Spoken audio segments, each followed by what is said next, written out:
Have you ever noticed that some people's content gets viewed thousands, tens of thousands, hundreds of thousands of times? Others, millions of times, tens of millions, hundreds of millions of times. But other people, they put out content and it's crickets. Nobody watches it. Nobody listens to it. Nobody reads it. Well, I'm going to share with you today why people ignore your content or how to make your content more appealing. And I'm not the world's greatest expert on this, but I've been creating content for a very long time, since I was probably 17 years old, and I'm 62, so that's what, for 7 years. Okay, just kidding.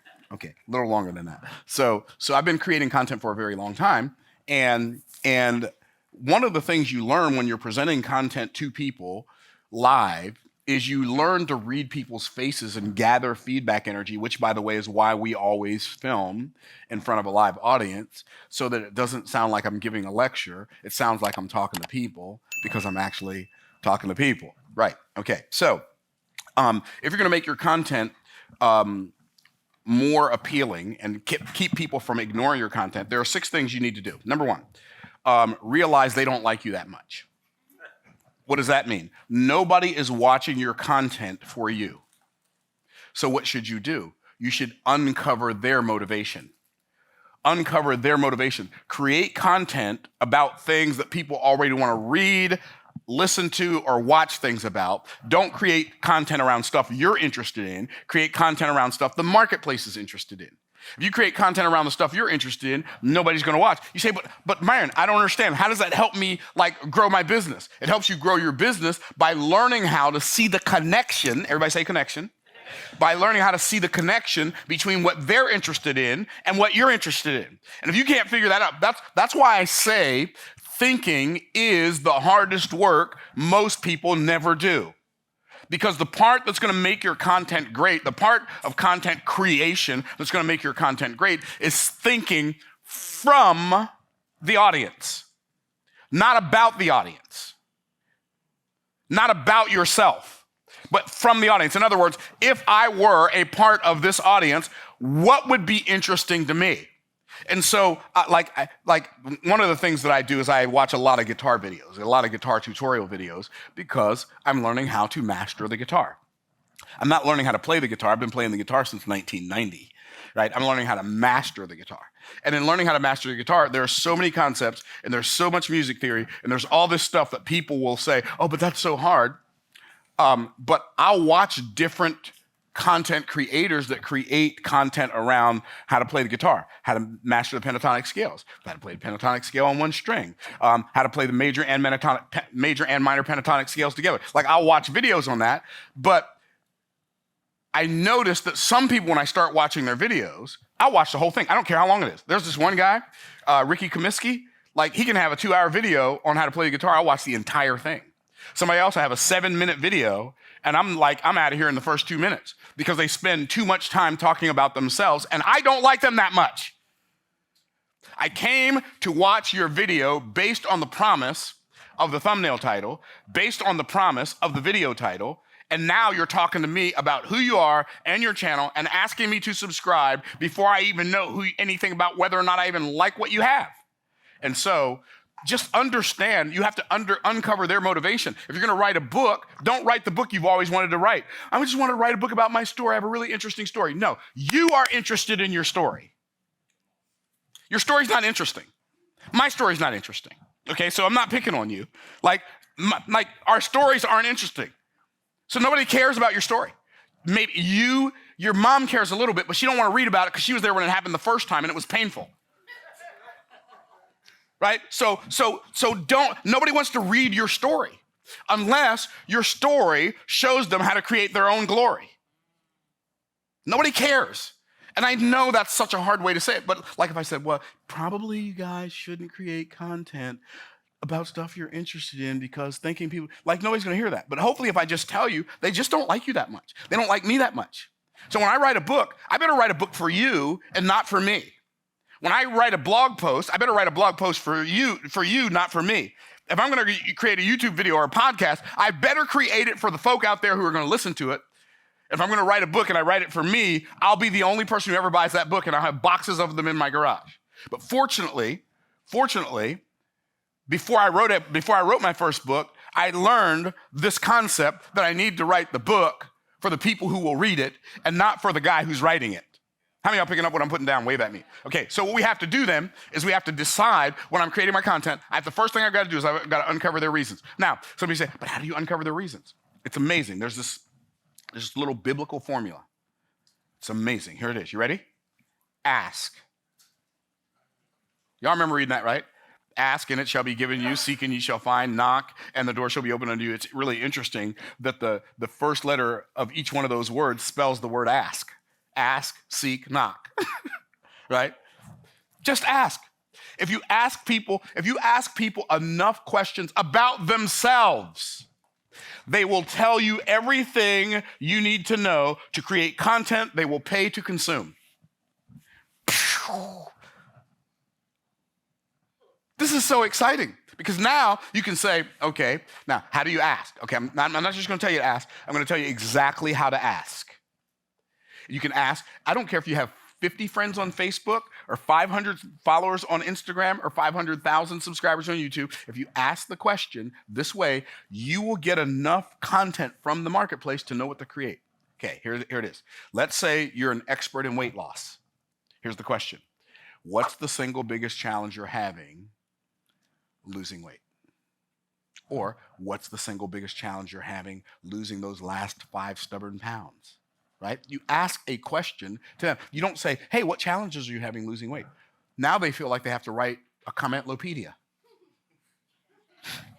They don't like you that much either. So what's the single biggest challenge you're having? So when you ask that question, they know they can give a one-word answer and be out of there because everybody loves giving their opinion. Now watch this. If you get 100 people to give you 100 different answers, you categorize them by how many people gave the same answers, and those are the answers for the outline of your content. And then when you go back into the marketplace and say, hey, I've created this solution to help you lose those last 5 stubborn pounds, they're like, how did he know? This is exactly what I did. Because you told me. Is what I'm saying making sense to somebody out there? Okay, so the first thing you have to do is you have to uncover their results, and then after you uncover their results, then you declare their transformation. What does that mean? You tell them that you can help them get the payoff that they have been looking for. Most content creators think their subject matter is interesting. It's not. Unless of course you have some kind of entertainment channel and, hey, I'm gonna see if I can stand on one hand for 7 minutes, right? And then you're talking to people while you're standing on one hand for 7 minutes. Or I'm gonna see if I can break the Guinness Book of World Record for handstands, right? And then you do a video and you're talking to people while you're standing on your hand. If that's, people will be entertained by that because then they wanna see if you're gonna make it, right? But if you're teaching people stuff, like 2 different kinds of content creators, you're either a storyteller or a problem solver. But if you're a problem solver and you become a problem solver who's a good storyteller, your content will be better. By the way, this is not a good story. So I was walking down the street yesterday and I met this guy.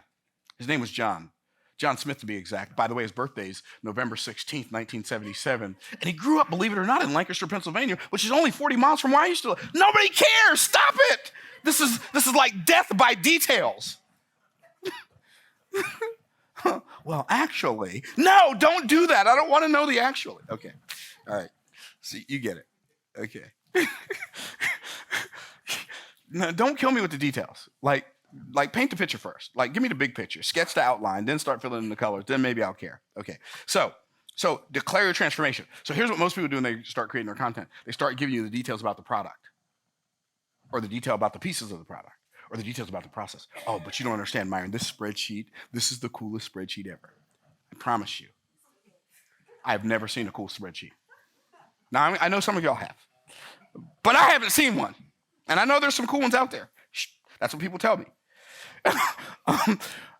But your process isn't that interesting. They don't even want to know what your process is. In fact, if you show people the process before you show them the payoff, all you're doing is telling them that it's hard. And if you're telling them that it's hard, now they're going to go look for something that's easy. Now, granted, in real life, we all, those of us who are adults at least, we know real solutions to big problems are seldom easy. but we have to present them in their most simplistic form so that people feel like it's easy, even though they subconsciously know it's hard. Because the questions that people have is, like, okay, let me ask you a question. If you have two solutions to the same problem, and there's an easy solution and a hard solution, which one are you gonna pick? The easy one, right? It's just human nature. So if that's the way humans operate, why would you work against that? Why would I work against that? Why don't we work with the way things work instead of working against the way things work? Does that make sense? Okay, so cool. I think y'all are picking up what I'm putting down. So uncover their reasons, uncover their motivation, declare your transformation. When you are presenting to people, whether it be in content where you're selling an outcome or content where you're selling a product, always talk to them about the payoff. For instance, this video, why people ignore your content, or what's the payoff? How to make your content more appealing. That's the payoff. That's what I'm talking about. So you know why you're listening. The people who are watching on YouTube right now, you know why you're listening. You know why you're watching this. And I told you there's 6 things and I've only covered 2. And what you're thinking is, well, what's the next one? Okay? So you declare their transformation. You uncover their motivation. You declare their transformation. You demonstrate authentication. What does that mean? Don't just tell me what you're going to do. Show me what you've done. Documentation beats conversation. So if I'm going to tell you that you can get this outcome and that I know how to help you get this outcome, it will be good for me to tell you, first of all, my origin story, how I got the outcome, because I used to be you. And then I discovered this secret formula, and I applied the secret formula, and now I'm me. And this formula doesn't just like me, it likes everybody. And if you use this secret formula, then you can get the same result in your life I got in my life. And now you're like, oh my goodness. But not only did it work for me, but I also showed it to these 4 people. And these 4 people applied the secret formula. And when they did, these are their results. Oh, wow. Now it's okay. I think I can, okay, I got it now. So now I've uncovered their motivation. I've declared the transformation, and I've demonstrated authentication, like I've proved that it actually works. People don't want to pay with their assets or their attention for something that doesn't work. Are y'all tracking? Let me hear y'all say I'm tracking. Okay, so you demonstrate their authentication. I got to keep it moving. Oh yeah, I do. Okay, then you develop their imagination. You develop their imagination with pictures and images and videos. In other words, how many of you know when you understand a solution, you can see the entire process, like through completion in your mind before you ever get started on? I mean, you know what I'm talking about? Like some of you who can cook, you're like you can taste the food before you put the first ingredient in the pot. Where are my people? Where are my people? Right? Some of you who can build, right? You can build something. You can see the finished product before you ever start working on it, right? And so some of you who are artists, you can see. It's like when the Pope asked 𝐌𝐸𝐺𝐸, how did you carve this David? He said, oh, that was easy, bro. I just took away everything that wasn't David, right? He could see David in a hunk of marble and just took away everything that wasn't David. And so what we have to do is we have to recognize that we have to paint pictures with our words and hang them on the corridors of the minds of the people we're speaking to so that they can see clearly what we mean when we say the thing we said. To show them in pictures. A picture's worth 1,000 words. And so, like a lot of times when I'm doing my videos, I'll draw on my digital blackboard. Why? Because me saying it is one thing, but me drawing it as a picture, even if it's stick figures, even if it's some simple drawing, it just, oh, I get it. So if I do this, watch this, I'll show you what I mean. I'm not even gonna write any words. I'll just do this, and y'all can tell me what this means. What does that mean? Time is money, right? But see, we know this isn't true. Time's not money. Time's actually greater than money. I did that with a picture, no words, right? And so one of the things that we could do while we're creating our content is sit down and figure out what simple pictures can I draw while I'm teaching what I'm teaching, so that when I'm talking to people, like in their minds, they can see clearly what I mean, and I don't have to say all the time, you know what I mean? You know what I mean? You know what I mean? You know what I mean? If you have to ask that 3 times in a row, they don't know what you mean. Okay. So, develop their imagination. Dial in your articulation. What does that mean?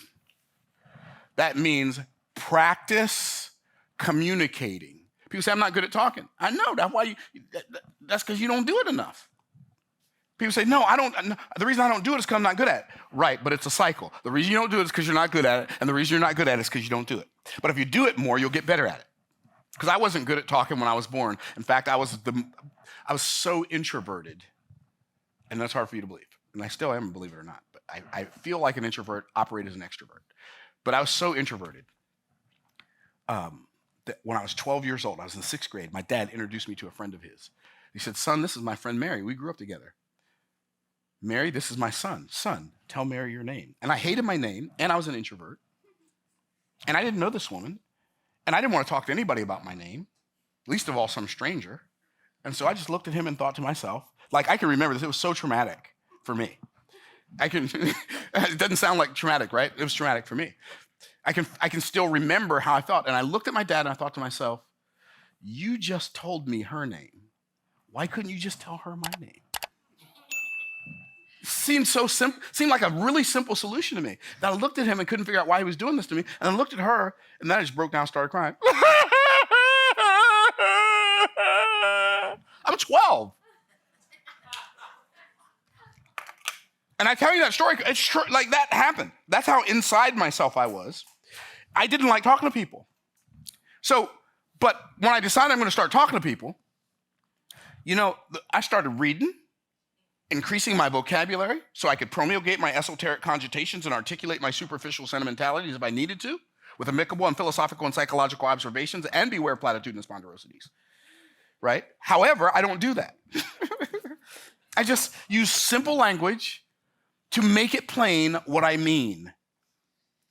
And I practice, and I listen to people who are good speakers, and then I figure out what articulation components they are using to be such a good speaker, and I apply those to my speech.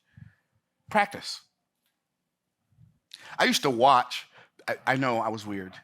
We've already established that. But when I was a teenager, I used to watch evangelists and preachers on television, but I would turn the sound down and just watch how they moved their body when they spoke.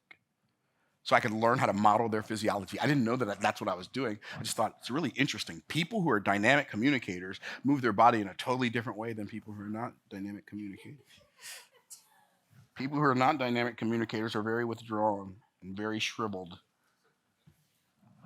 But like people who are expressive, their hands are like everywhere. Their eyes are big, right? Everything's exaggerated, okay? So dial in your articulation.